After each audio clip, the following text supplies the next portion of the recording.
Hello everyone, I am Leela Prabhukaukar and I am from the Bodhi Academy. So today we will discuss chapter number 6 of 12th standard, that is determination of income and employment. Before learning this, we will learn some basic concept with regards to determination of income and employment. Okay. So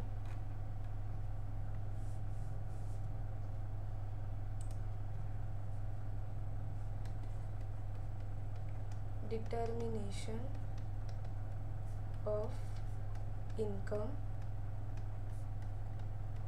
and employment. Under this, there are some basic things what you have to understand. So first we'll learn about the meaning of aggregate demand. Meaning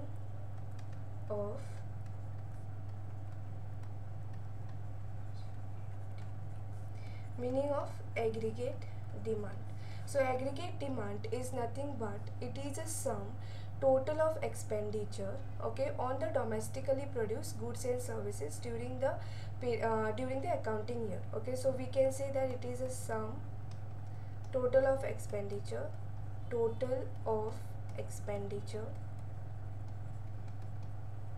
the domestically produced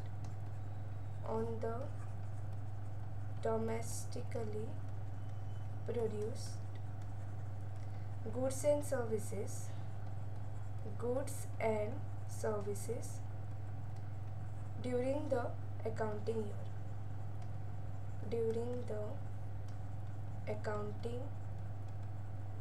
year. Okay, so here determination of income and employment chapter, we have to learn about the aggregate demand. So aggregate demand is nothing but it is a sum of the total expenditure on the domestically produced goods and services during the accounting year. Okay, next is here also we have to learn about the components of aggregate demand. So which are the different components of the aggregate demand. So we'll be learning about the consumption, we'll be learning about the investment expenditure, we'll be learning about some different definition with regards to marginal propensity to consume, marginal propensity to save, then average propensity to consume, average propensity to save. Okay, so now first we'll learn about the components of aggregate demand. So which are the different components of aggregate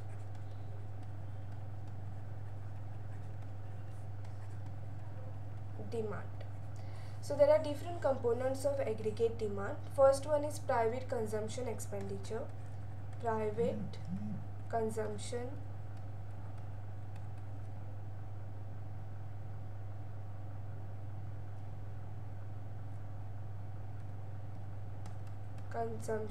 expenditure. So private consumption expenditure, we denote this as C. Okay, so private consumption expenditure, it refers to the total expenditure. We can say that this is the total expenditure incurred by the household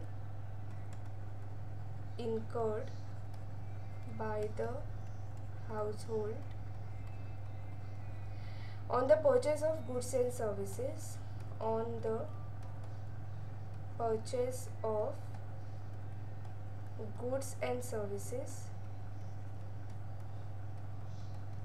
during a given period of time.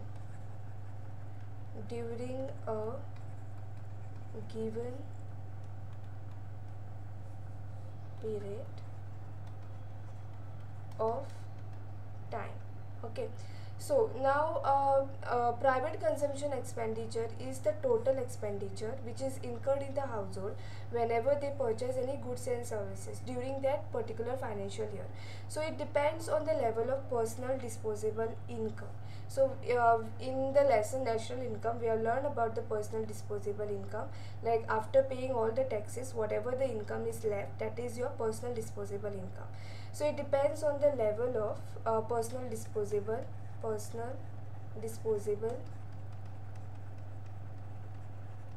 income.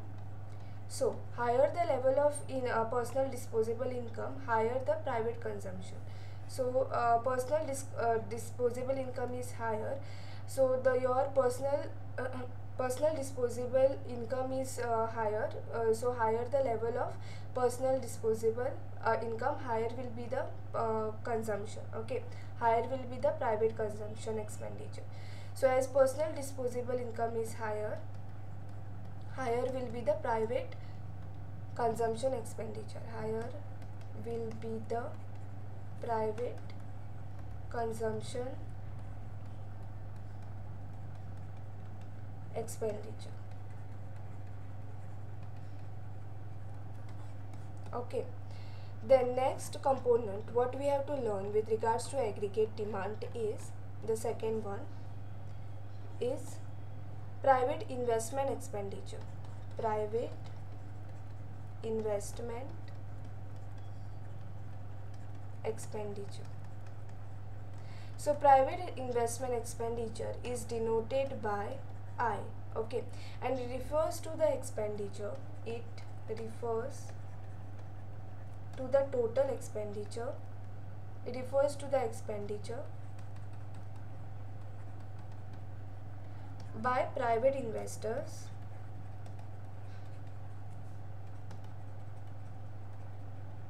on the purchase of such goods, on the purchase of such goods which add to their stock of, which add to their stock of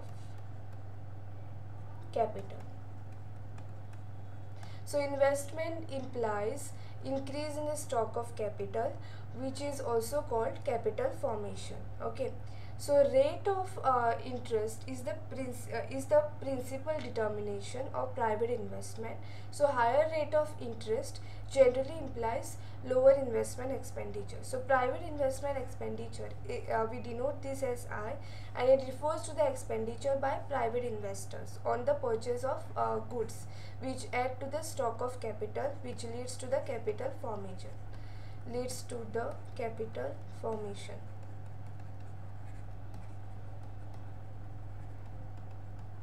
Okay, the third one what we learn about the components of aggregate demand is your government expenditure.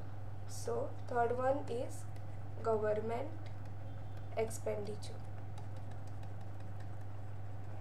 So government expenditure, we denote this as G. Okay, so government expenditure, it includes both government consumption expenditure, it includes government consumption expenditure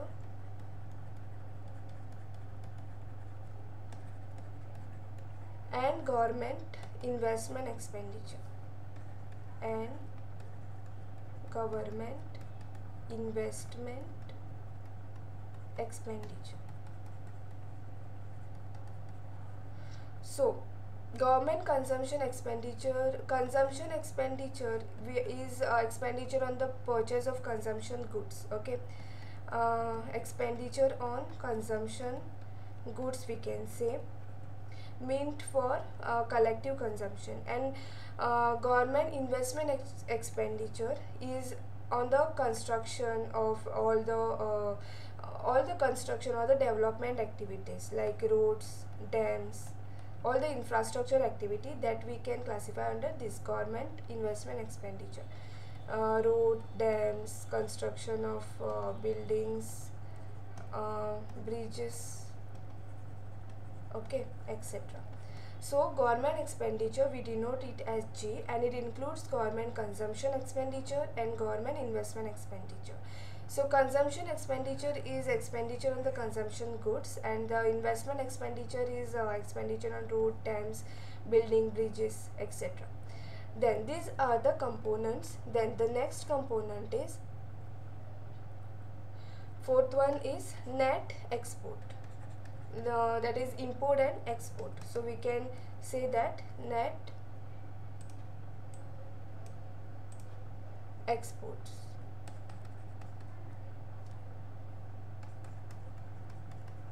Net export, we denote it as X minus M. Okay, this is one of the components of aggregate demand. So here export refers to demand for domestically produced goods. Demand for export refers to demand for domestically produced goods. Okay.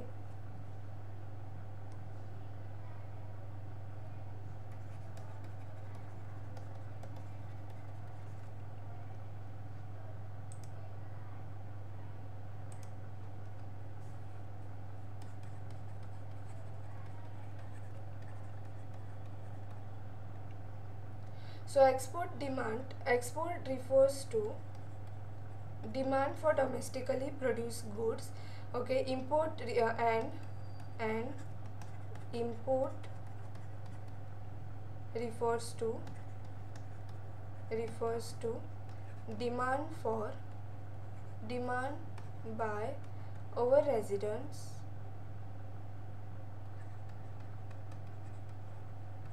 for the goods produced abroad. Demand by our residents for the goods produced abroad. Okay, so this is your net import and net export. So here if we can take the all the components, aggregate components of demand, we can take this as, so aggregate demand is equal to AD is equal to, here we got private consumption expenditure C, then we got investment expenditure I, so we got C plus I, again we got the government expenditure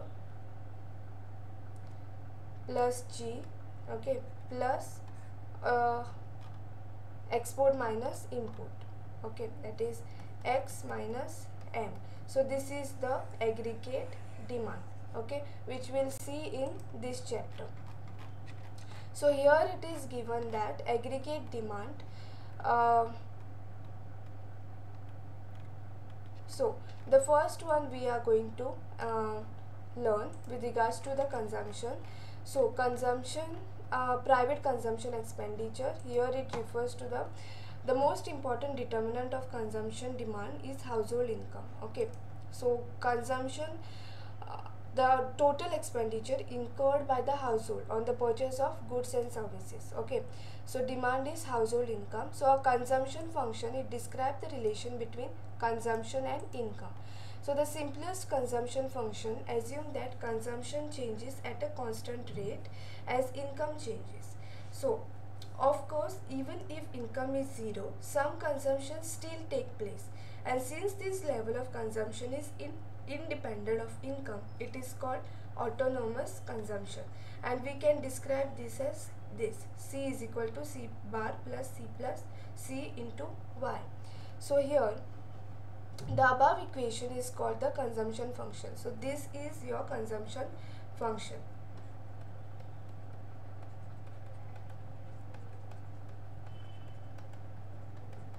So here C is the consumption expenditure by household, and this consists of the two components, consumption and induced consumption, that is CY. So CY is the induced consumption which is given here. So autonomous consumption is denoted by C bar, and it shows the consumption which is independent of income. So if consumption take place even when income is zero, it is because of the autonomous consumption. So here CY shows the dependence of consumption on income. So when income rises by ₹1, induced consumption rises by MPC, that is marginal propensity to consume, or the it may be explained as a rate of change of consumption as income changes. So marginal propensity to consume, how we denote, we denote it as this: MPC is equal to change in consumption divided by change in income is equal to C, okay, marginal propensity to consume. So here when income changes, change in consumption can never exceed the change in income. So the maximum value which consumption can take is 1. So on the other hand, consumer may choose not to change consumption even when income has changed. So in this case, marginal propensity to consume is equal to 0. So generally, MPC lies between 0 and 1 inclusive of both the values. Okay. So here this we have to remember. Then another thing they have given with regards to marginal propensity to save. So under this savings, savings is a part of the income and that is not consumed. So in other words, saving is equal to income minus consumption. So here as the rate of change in saving as income increases. Okay. So marginal propensity to saving is equal to change in saving divided by change in income. So here there are some of the definitions which they have given. Marginal propensity to consume, it is change in the consumption. So change in consumption per unit change in income. So it is denoted by C and is equal to change in consumption divided by change in income. Then here we'll see with regards to the savings, marginal propensity to save, it is a change in saving per unit change in income and it is denoted by S. Okay. The next one what we saw is components of aggregate demand, and we saw how the aggregate demand is calculated. So aggregate demand is equal to C plus your consumption plus investment plus government expenditure plus export and import. Okay. Then next part will move to the meaning of aggregate supply. Okay, we saw aggregate demand. Now we'll learn with regards to aggregate supply. So meaning of aggregate supply. So aggregate supply refers to the total quantity of goods,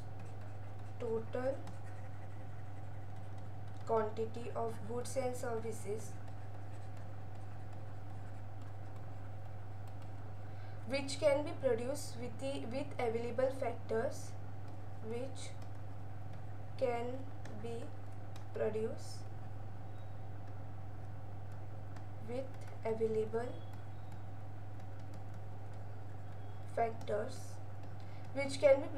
the available factors of production.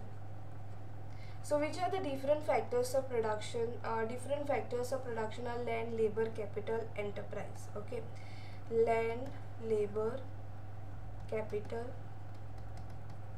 enterprise.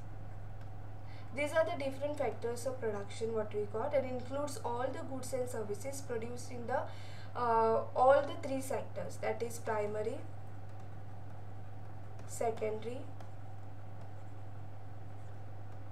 and tertiary sector. Okay, so this is what aggregate supply is. It refers to the total quantity of goods and services which can be produced with all the available factors of production such as land, labor, capital and enterprise. And here in supply all the sectors are available, that is primary, secondary and tertiary sector. Then we'll learn about the components of aggregate supply. Components of aggregate supply. So there are different components of aggregate supply. The first one is consumption, and consumption we denote as C. So in consumption is a component of the income and it is always positive. So it is one of the component income and is always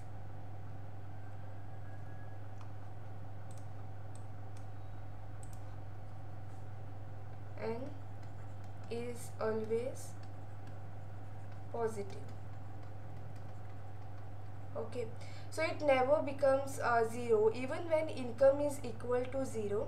We use our past savings or borrow from others. So when our income is 0, we borrow from others, right? So thus there is always some minimum level of consumption even when the income is zero. So of course consumption increases as income increases, so that there is a positive relation between income and consumption. So it is one of the component of income, and this is always positive, because even though the income is zero, consumption is still there. Okay, consumption is minimum. Okay, so even though the income is zero, we borrow, or we take the amount from our savings, or from savings we brings the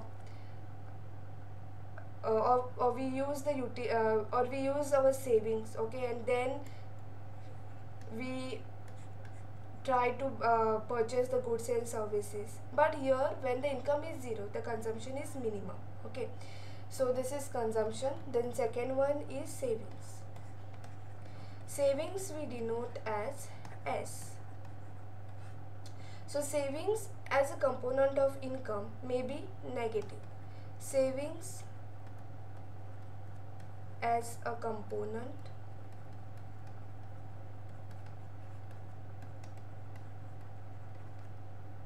may be negative. So when the level of income is low, so we can say that when income is low,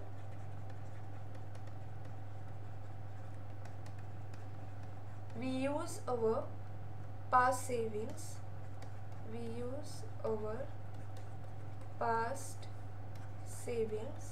or borrow from others, or we borrow from others. Okay, so this situation is one of the negative saving. Okay, so this is the another component of aggregate supply. Okay, now we'll come to this. We saw marginal propensity to save.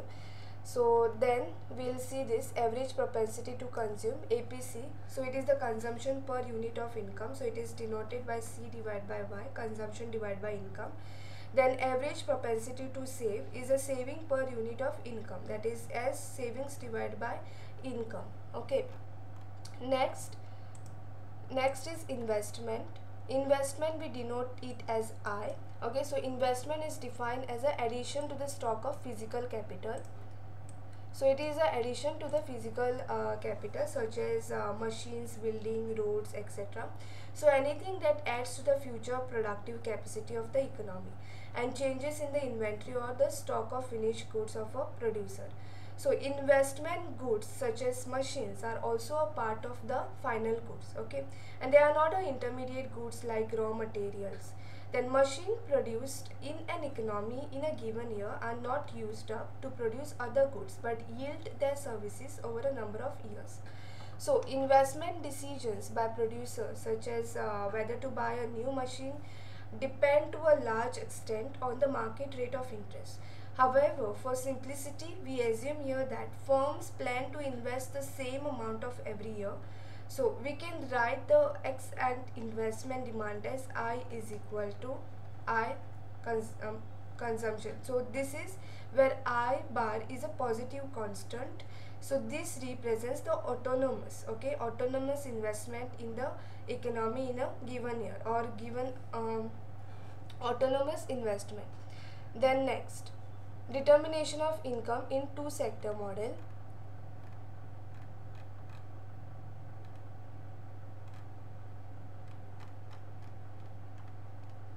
So in an economy without a government, aggregate demand for final goods is the sum total of the X and consumption, autonomous consumption expenditure or investment expenditure on such goods. So aggregate demand is equal to consumption plus investment. Now if we substitute the values of C and I from equation 4.1 and 4.2,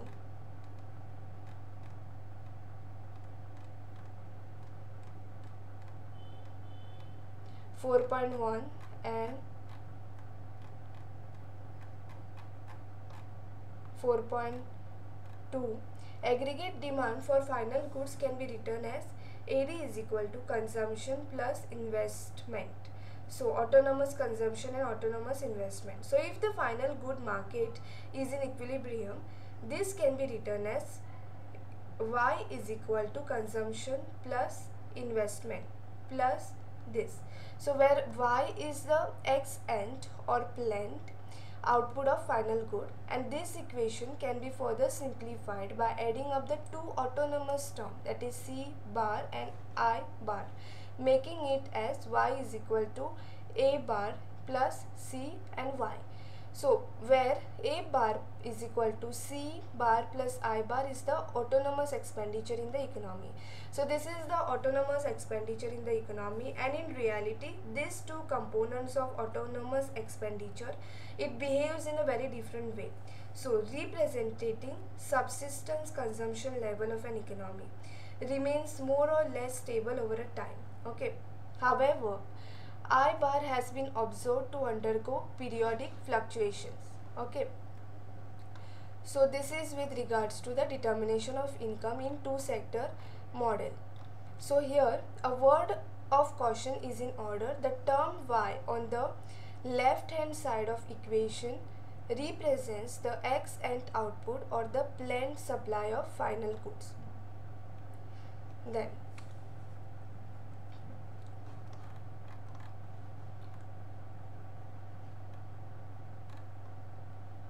so aggregate demand, finally we can denote it as this: C plus I plus G plus import minus export. Okay. Now thus, even though planned income is greater than planned consumption plus investment, actual income will be equal to actual consumption plus investment, with the extra output showing up as unintended accumulation of inventories in the ex post investment on the right hand side of the accounting identity. Okay.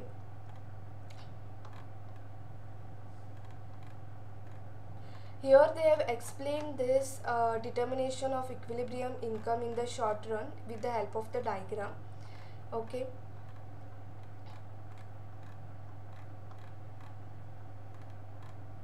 Also they have explained here what are the effect of the autonomous change in aggregate demand and the multiplier mechanism, which is very important, that is the investment multiplier, how to do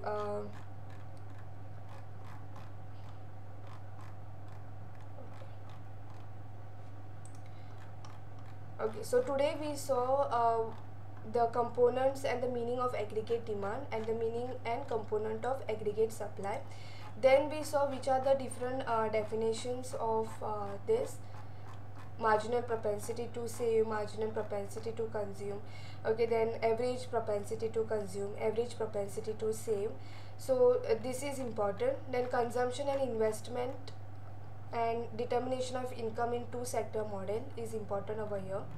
Then for the next class we'll see determination of equilibrium income in the short run. Okay. Thank you for watching my video.